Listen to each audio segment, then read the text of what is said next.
a show featuring the brightest minds in marketing. Brought to you by Canada Post. Head to canadapost.ca/insight podcast for ideas to add value to your marketing. Hi everyone, welcome to another week of Marketing Jam. I'm so excited that you've come here to join us this week, and we're going to dive right in to learn about Later, social media. We're going to talk about tools, and we're going to talk about kind of trends in the industry, and let's get right to it. So Cameron, thank you for coming on the show. It's great to be here. Great to finally join you. We were saying the last time I saw you, we were in a train in Squamish, Sure. And you were just probably one of the most friendly, kindest people at this conference, and just having a great time. And that's kind of you. You seem so happy. You seem like a happy person. Often I am. I try to be optimistic, especially in this world. But yeah, that was a great conference. I loved how strange it was. Like the fact that we were in this, like just like you said, we're in a train car in Squamish for a really big marketing conference. So it was a lot of fun.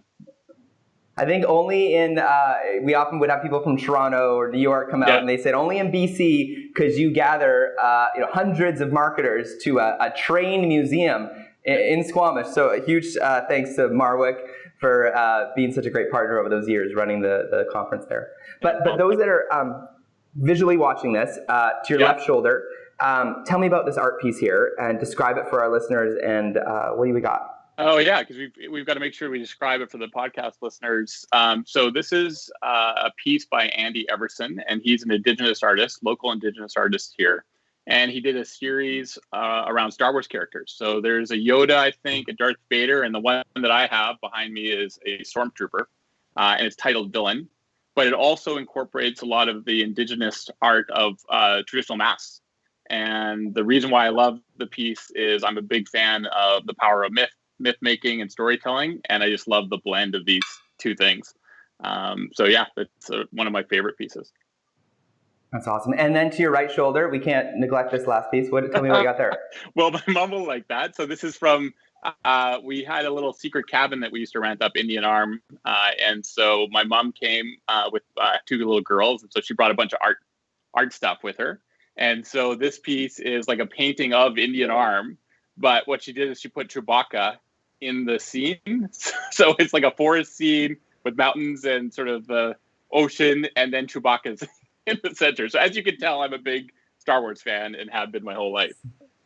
And Cameron, thanks to you, this might be the moment that our listeners turn to viewers. Right. So they can see what they can scope out. Yeah, see what we're talking about, and scope out your amazing beard. That was looking so good. COVID beard, yeah. Yeah. Have you found a good oil for your beard? I do, but I don't use it very often. I have to admit, I'm not doing all the things you're supposed to do to take care of your beard. I just shower, and that's it. Low maintenance. Speaking of myth and story, I'm sure we're going to want to talk about social media. Yeah. What does that look like for those that are using social media today, those that are using tools? How can they incorporate that whole idea of like lore and myth into the work they do in social media? Well, that's a really big question. I think what is really interesting about the adoption of stories, like the big adoption of stories, and you now see stories not just on Instagram and of course Snapchat, and all of them now are moving into stories, is that in fact is a storytelling medium. Where in the past, I think in the first sort of wave phase of social, where it was text-based and Twitter, yeah, there was an element of storytelling, and I wrote a series around that. But really now you need to craft stories. Like, there needs to be a beginning, a middle, and an end to succeed on these new video sort of platforms and mediums, right? Because once you get into video, that's what people are craving. And in terms of what a brand can do, what I think is important is to make sure that the customer is the hero in the story, not your product. And so, in fact, at Later, we're working on expanding our positioning, and I'll do a little inside baseball in terms of how we're thinking about that positioning. But what I want to do is place our customers as the hero. So basically, the world has changed. How you market and grow your business has changed in a really big way, and social is a really important part of that. And so, in order to win in this new game, you need new tools. You need a lightsaber. and later is your lightsaber. It's your tool to help you in this new way. So, you can use story to really craft archetypes. You can use story in a micro way for each of your sort of visual experiences you're creating in your Instagram. So it's a really important part of marketing. And I'd argue a more important part today than it's ever been. So Cameron, I grew up reading these books called Choose Your Own Adventure. Yeah. And I was so delighted when I found out on YouTube you could do annotations at the end and let people choose the video. And so I remember running a couple campaigns where you could choose videos at the end. But then one day YouTube said, no more annotations. Do that anymore. Yeah. I read those books too. I used to love those books. So is there anything like that today? Can anyone do kind of a choose your own adventure experience? I know that on Instagram stories you can have someone do something by pressing going forward on the stories, and it can kind of do stop motion. But is there anything else as creative as the annotations back in the day? Yeah, I can't think of something that's that specific. All of marketing is choose your own adventure. When I think about it in terms of there is this new world of a very decentralized model. We need to meet customers as marketers. We need to meet customers where they are. My granddad, I used to fish with him in northern Alberta, and he'd say, "Fish where the fish are biting." And I'm always amazed at how slow marketers are to adapt to that concept of you need to meet people where they are. And so in terms of this choose your own adventure, I may decide to interact with your brand on Twitter.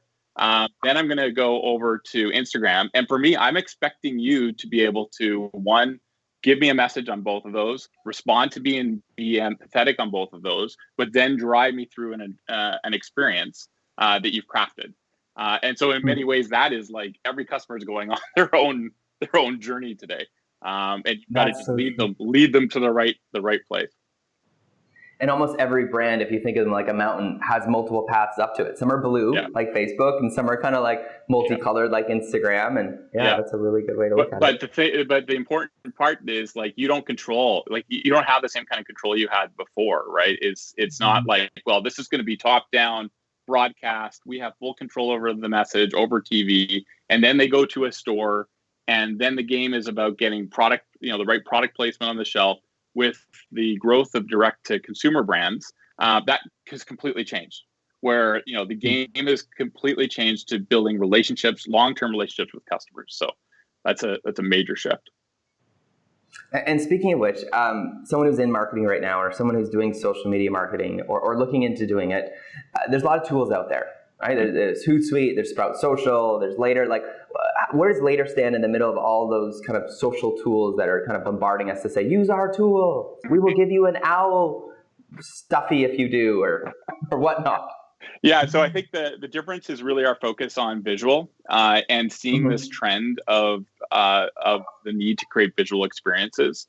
Where I used to work at Hootsuite, as you know, really built off of a text paradigm because it was built with Twitter as sort of the first network. Where Later was built and pioneered from scratch to really be an Instagram tool first, and so that means we had to figure out visual and video. And when you go into the Later tool, you'll see that it is a very visual experience, right down to being able to plan your feed and move your feed based off of what it looks like. So everything that we do is got this spine and this backbone of visual. The other big thing that I think I underestimated even in the early years is when you're dealing with visual and video content, how to manage that content is a lot more complex. We have a free media library. We've got a library for you to be able to pull in content. You probably have more collaborators on it. So it really is a different game, and almost to a point where I feel like Later plays in a different category than Buffer or Hootsuite. Because you've got this intersection of social, for sure, in terms of publishing. We do that. Scheduling, we do that on all the channels. And then this important part of content, which I think they're missing, that's really important. And then this new thing that's coming on, the other concentric circles, is commerce and social commerce. And that is finally, there's been the promise of social commerce for a long time, but that finally is getting traction. Where if you are a consumer brand, especially if it's an impulse purchase type of product, social commerce works, and people are building businesses around it. So yeah, so Later is possible. That's the main thing that I would say is the difference. Could a brand or an agency, kind of put Hootsuite and Sprout Social on the shelf and just use Later to manage all their client accounts? Yeah, So absolutely. You got LinkedIn. Okay. So it's kind of you're playing in that alternative. Yeah, exactly. And I don't think we've done a great job of telling that story. So a lot of what we're working on, as I told you before, we're working on our positioning. So you'll start seeing us talk about how we are a visual social marketing platform, where I think the world knows us as the number one Instagram scheduler or Instagram marketing platform, which I'm all for. It's a great spot to be. I think people would be surprised that we're bigger than Buffer now in terms of the size of our business, in terms of the number of customers that we have. I think those guys are great. I love the business that they've built and the brand they built. But we're now a bigger entity than they are. Wow. And born and bred here in Vancouver. Yeah, Vancouver company. Yeah, and pioneering this space, which I'm really proud of. So Later has over 100,000 paying customers. We have 4 million users around the world. We have 61 of the top 100 interbrands use Later.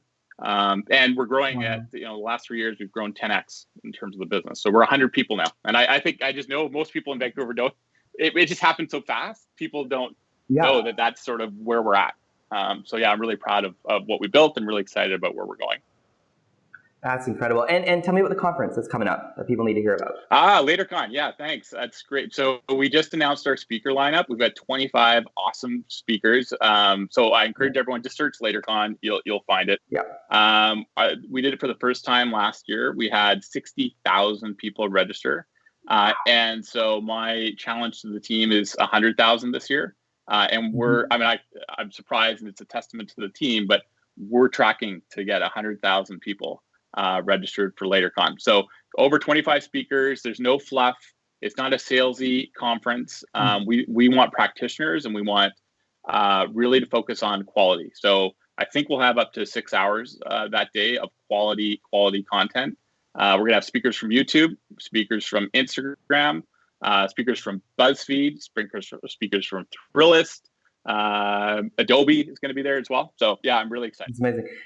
And you have one of my favorite Instagrammers, aka I think she is a speaker who stands up for women and their bodies, and that all bodies are awesome. Sarah, who is a fellow Canadian as well. She Birds Papaya, some people know her as, which I thought was so awesome. She's amazing. Yeah, she's going to do the keynote. Actually, she's sort of our top. Yeah, she's our top speaker. So yeah, I'm really excited about her participating, and check out her Instagram handle. But yeah, the most important thing for the folks is that LaterCon is free.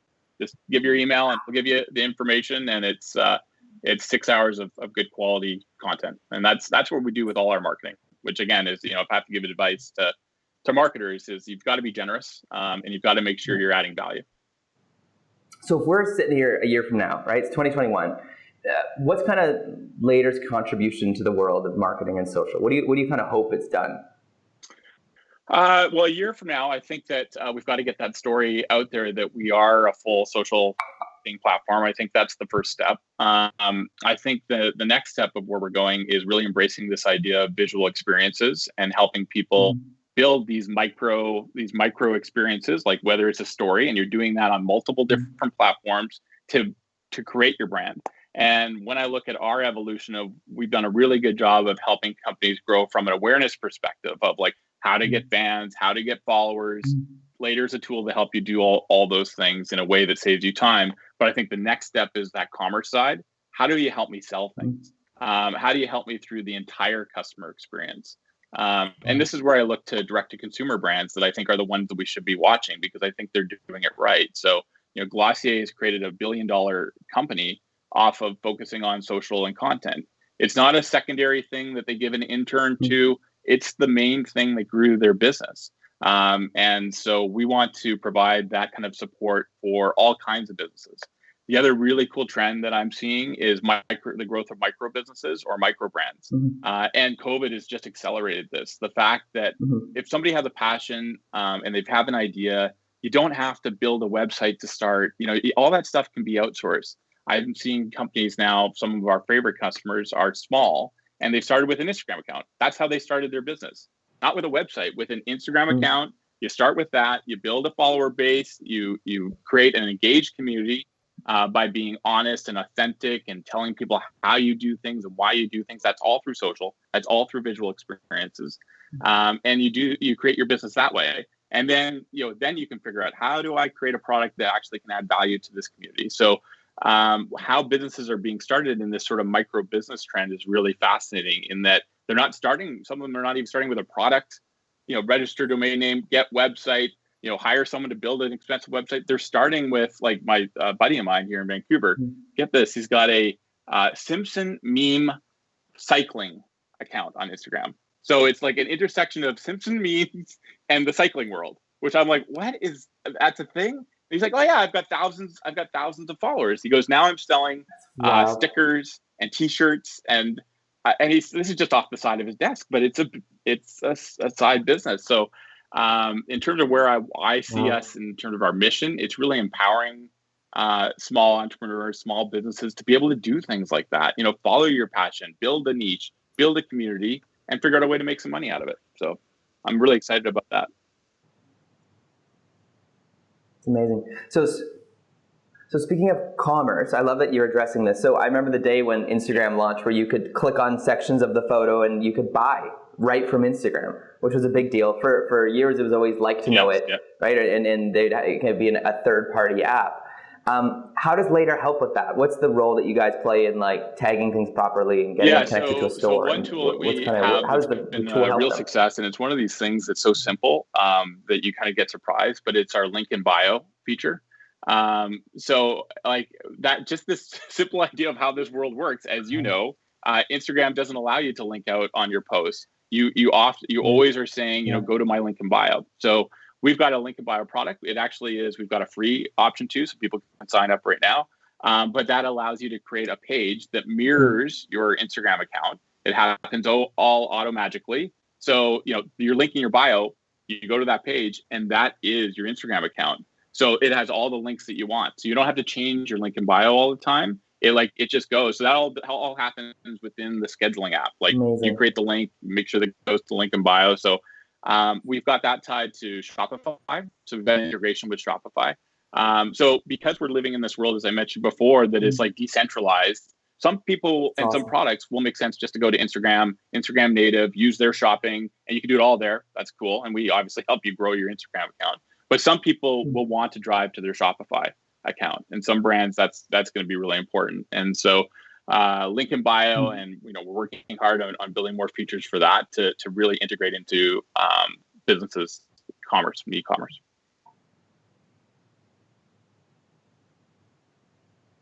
And I've got to say, of all the training and kind of free training online Later, you guys really have a robust kind of system or setup of, like, you want to know something, you've got the training tool for it. Tell me about why you guys have done that, and why you invested so much in generosity. And it's something that we employed at Hootsuite as well in terms of building that brand.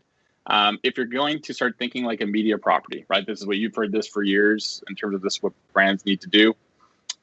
You've got to build an audience. To build an audience, you've got to create value for them. And that's the number one thing. So the number one thing that I can tell other brands and other marketers out there is that focus on quality.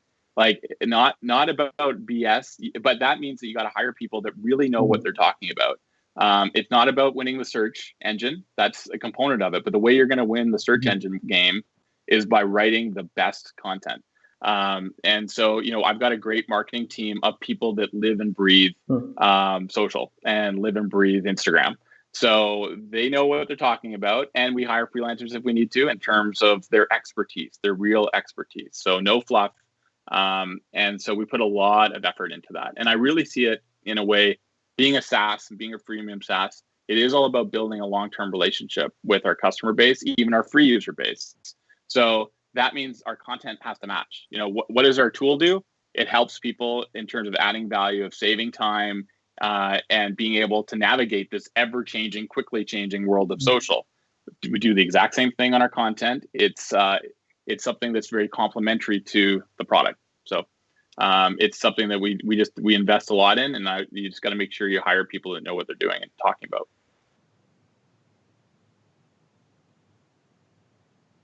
It's awesome.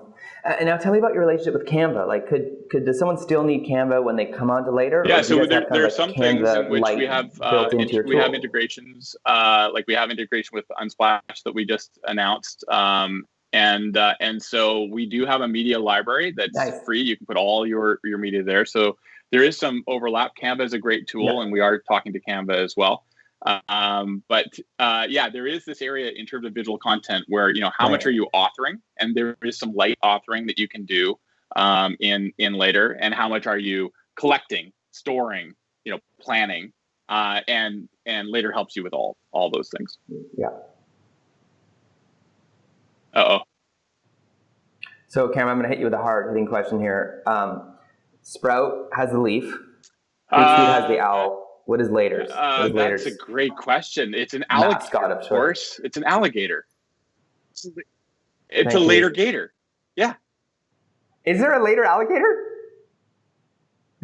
I've not seen the later gator. Where is this? So, I can find it somewhere. In terms of our, like what you see on Slack, and in terms of the memes that we follow, and some of our swag that we have internally, there's the later gator.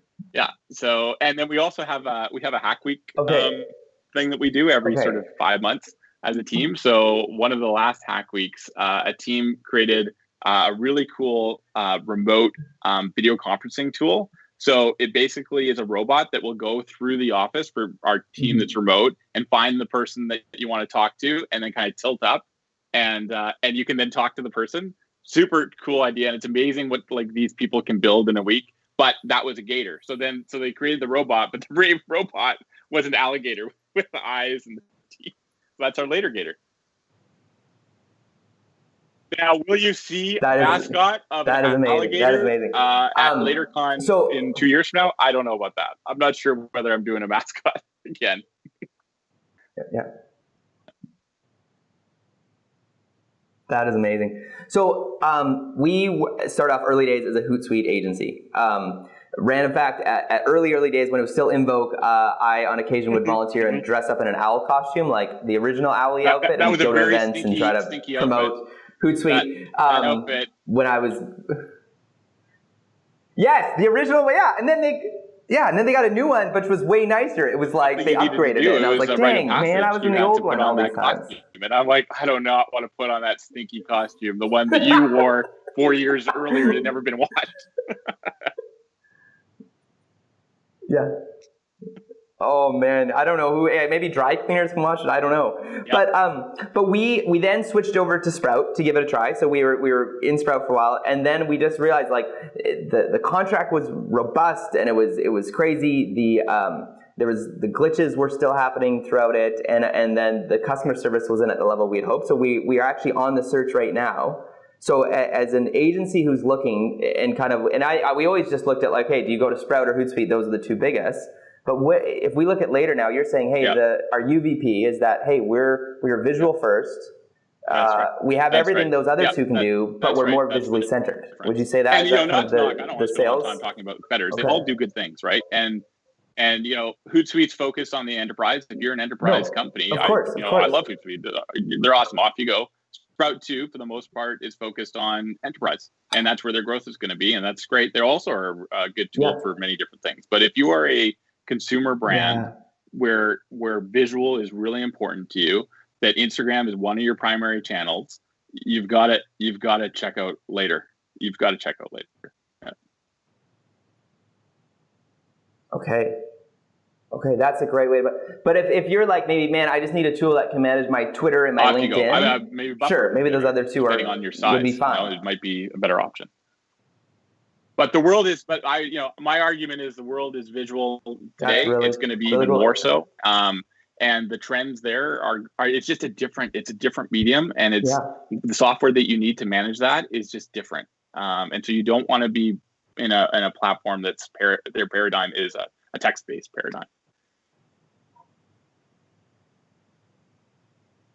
Yeah, and the connectivity between Later and say LinkedIn videos and YouTube, where is that at? You're going to hear something very soon. YouTube, I think, is further out, but certainly something that we're looking at. The other one, I also have to mention there's a little one called TikTok. Yeah, We will have some news potentially about that later. Yes. Yeah. Yeah, exactly. How's your TikTok dances been? Have you ventured into that world? Sorry, a 14-year-old. She just had a birthday. And so the 14-year-old is all over TikTok. She was all over Musically.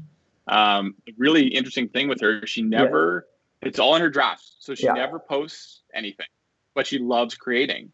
And to watch her create using these tools and learning how to do video editing, learning how to do storytelling, it's great to see. Like, I encourage her to do it. Like, there's good and bad in social. We all know that. Creativity that it builds, and that's something about this move to visual experiences too that I'm noticing. Like, the people that I need to hire need to have different skill sets than even the social media people that I hired a couple of years ago, because these authoring tools, like whether you're natively, if you're on TikTok or if you're on Instagram, what you can do with it is complex and powerful, but you need to know how to author it, and you need to be a good storyteller, and you need to be a video person, and you probably need to be able to do some on-camera stuff too. Like, you got to have be a full stack visual marketer. But anyways, back to my kids. Yeah, she's got me dancing often, and which is great and fun. And I'm terrible at it, but it's fun. It's amazing. That's so fun. I also have a 13-year-old boy though, and he's turning 14 in October. So going into grade 9, what that looks like. So, and he is a consumer on TikTok, but not a creator. If some of your listeners haven't been on TikTok and are kind of like, what? That's for kids. You just got to go on and watch, and you give it 10 minutes, and you'll be in there for 2 hours. And once it starts figuring out the type of content you like, I've never seen a more addictive. Again, good and bad with that. More addictive social. I've been doing this for 8 years. It's wild. Yeah. So, what do you think if you were, say, you were TikTok right now, and what's your opinion? You think they have Instagram they're Reels? Probably thinking, that sucks that they copied what we're doing, and that it's. But you can't fight the network effect. Like. So that might work. I mean, they've done that before, and it works. It's all about whether they get traction or not. And then the other challenge for Instagram is how much can you stuff into that app, or it's like, I can't keep. I got IGTV, so we'll see. I don't know whether we'll see if it works. The people will decide if it works, if it makes the major changes. I mean, TikTok has other, as we know, other big challenges, and so I would guess that they're more focused on that, because that could be an existential threat to them. But we'll see. It's not a shoo-in that Reels is going to win, but we're playing with it, and we've got lots of content on it as well. That's awesome. I remember the day Instagram launched their filters, their face filters, and kind of like all the things. We had Snap in our office at the time, and it launched that day. I was like, hey, what do you think of this? And I remember them just being like, well, that's interesting. We'll see. But we've got their whole thing was, we've got the audience, right? And it's true. They've managed to stay an audience. Like, my son doesn't like to text, again, being 13, but he'll this is going snap. back to that decentralized like, he loves world. Snap message that's why versus you need anything a tool else. like Later that is like, as a business, to like, I got to bring this all in one place, because they, teenagers, and that's just that adults are going to mirror where teenagers are at. Like, they use Snap to message their friends. They use TikTok for the fun. They use Twitter for something else. They use Instagram for just the aesthetic side when they want to show off. But they use it all. Like, it all depends on the purpose at the time, and they're switching back and forth all the time.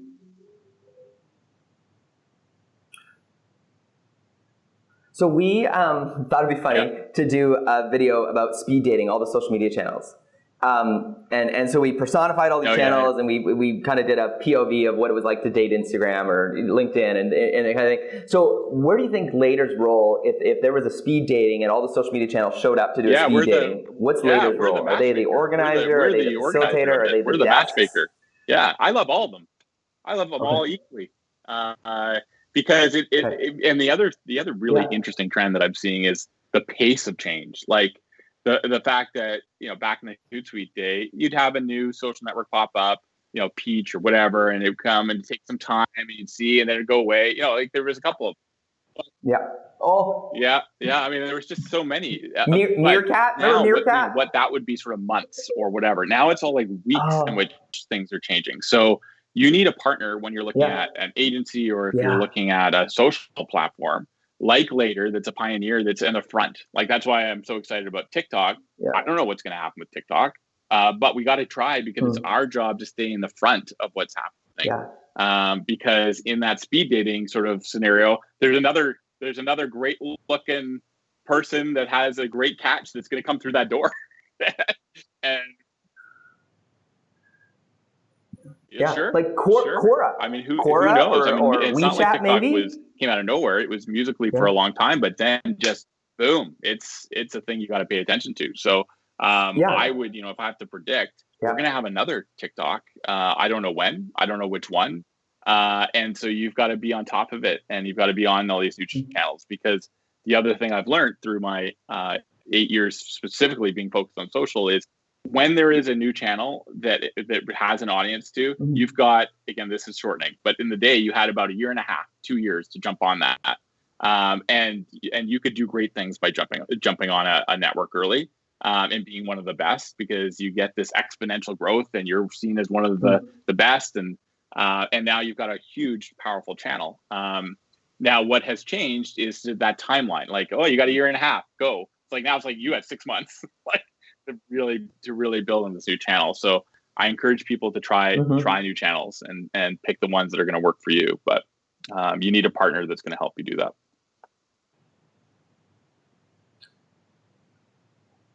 Okay, I'm so curious about this question. Google Plus was a failed attempt of Google to do a social platform. It used to be Google Places, but now it's Google My Business. Would you consider that a social platform? No, I don't Google think so. My Business, but it doesn't matter. Called. I know this is where I'm like, this is where I feel like I said this earlier, that maybe Later's in a different category, because I think the category of social is changing and evolving. And you see Facebook doesn't even use social very often. Pinterest, another speaker at LaterCon, Pinterest, which we have an integration with, doesn't call itself a social. They're not a social network. They're a visual search company. Yeah. Yeah. So one is and a Twitter little bit of a news channel, which is normal in technology, that you have this sort of phase of disillusionment. Like, if you remember the hype around social is going to change everything. Like, this is the first phase. It's always like this new technology. It's all good. There's nothing bad about it. It's all good. It's going to change the world. Yeah. Then people are like, oh, well, I tried it. I spent a lot of money on it. It didn't change the world for me. Then you have the phase of disillusionment, where people are like, that sucks. That's terrible. So now, like, social's terrible. It doesn't work. It's like, no, you guys stick with it, because it's, as the technology catches up, it's the next phase where it's like, now that we're in social commerce, it's really working for companies. And so you don't want to be in that group that's like discounted it. So there's that period of time where social was kind of like a negative thing. And I think also part of it is just to say this world is evolving. So you could call all media social in some ways, right? I'm sure if we really talked about that Google product, you could argue it's a social product. But it's like almost like that term e-business back in, I'm so old. I remember when we used e-business. It's like all business is e-business. Like all media is social in some element. So I think that's where we're going. I think the world is evolving, and I don't know whether we'll be using social, the word social, in the same way a couple of years from now. Oh, that's brilliant. I also feel like, there's blue collar, white collar jobs, right? I feel like there's been this whole trend in the last, I'd say even 8 years, of new collar jobs. They never existed before, right? Social media manager. And I'm seeing a conference like LaterCon, the training you guys provide, you're adding, and I love that term you said, it's not just an intern's job to do social media, like it's an actual profession. And it's more complicated than it's ever been. That's the thing. Like, so you need to, like, for me to find a good social person, and then I've got some great social people, like I said, you need to be a storyteller. You need to understand video. You need to understand editing. You need to understand these authoring tools. You need to understand scheduling. You need to understand analytics. Oh, let me put paid social on your back too. So you have to understand paid. Like, these people are superstars. And it's hard to find people that can do all those things. And then at the same time, if you look at this last year, like, my heart goes out to all those social media marketers out there that's listening to this podcast. Like, tough 6 months for people that are on the front line. And I think for a lot of organizations, they don't recognize, one, the value. Again, it's seen as this sort of secondary channel that I think we do because of why we used to do PR, where it's like, no, this is the full customer journey. When you're doing social, right, it's a primary channel, not a secondary channel. And so you need to invest in the right people. They need to have the right training. They need to have enough staff. They need to be able to take some time off, because when you're dealing with a stressful situation in terms of crisis, they're right on the front lines, listening and absorbing all this, and also having to respond quickly. So really tough job. And that's why, we put on things like LaterCon to help them, because I think it's a really tough but creative and interesting job. And when I think about what got me into marketing, it was around, go back to Star Wars and my love of storytelling. And I can see the medium now has matched that. Like, you can just see the creativity that I see from brands and from just creators is amazing in terms of what they're going to use with these new tools. And our kids, our 13 and 14-year-olds, take a look at what they're doing. Like, can you imagine what they're going to be able to do with VR and AR? The fact that my 14-year-old can edit, like, I would never, there's no way I could have those skills. I had nothing close to that when I was her age, nor access to create these stories that they want to tell. Wow. So Cameron, those that want to learn more about LaterCon, be in touch with you. Where can they go? Yeah, so later.com, later.com. And from there, you'll be able to see all the information you need. Later's a free tool, so you can sign up for Later or the link in bio feature that I told you about. Those are both free, so it's easy for you to jump in, give it a try. LaterCon, I think you can link off right now off the homepage, but just Google search LaterCon, free conference, sign up September 23rd, tell your friends.